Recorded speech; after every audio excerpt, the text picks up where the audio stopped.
Folding என்றால் என்ன?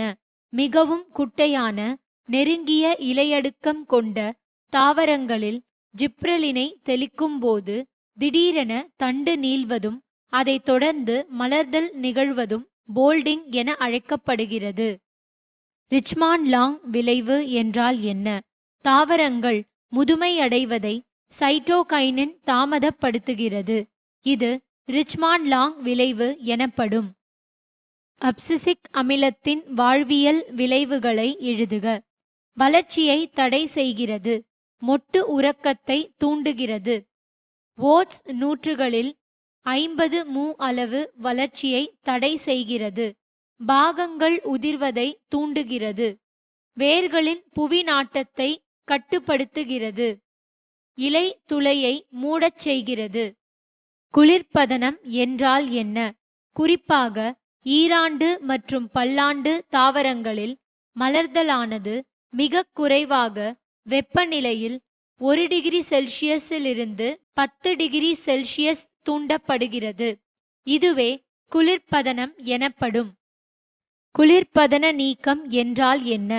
குளிர்பதனத்தால் ஏற்படும் விளைவை நீக்கி பழைய நிலைக்கு கொண்டுவரும் நிகழ்ச்சி குளிர்பதன நீக்கம் எனப்படும்.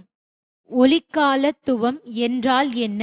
ஒரு தாவரத்தில் ஒளி மற்றும் இருட்கால அளவிற்கேற்ப ஏற்படும் தாவரத்தின் பதில் செயல் ஒளிக்காலத்துவம் எனப்படும். நீள்பகல் தாவரங்களை குறும்பகல் தாவரங்களில் இருந்து வேறுபடுத்துக. நீள்பகல் தாவரங்கள் மலர்தலுக்கு செயல்திறன் கால அளவை விட அதிகமாக நீண்ட ஒளி தேவைப்படும் தாவரங்கள். குறும்பகல் தாவரங்கள் மலர்தலுக்கு செயல்திறன் கால அளவை விட குறைந்த ஒளி தேவைப்படும் தாவரங்கள். நீள்பகல் தாவரங்கள் எடுத்துக்காட்டு கோதுமை மற்றும் ஓட்ஸ். குறும்பகல் தாவரங்கள் எடுத்துக்காட்டு புகையிலை மற்றும் கிறிசாந்தமம். சுவாசித்தல் மற்றும் கிளைகாச ஆகியவற்றின் ஒட்டுமொத்த வினையை குறிக்கும் சமன்பாட்டினை எழுதுக.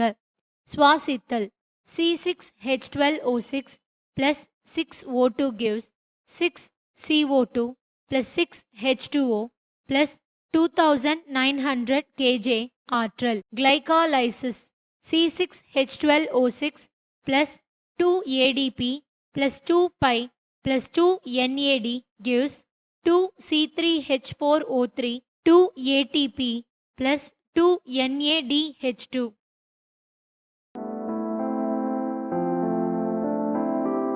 Please subscribe our channel for more videos and educational contents.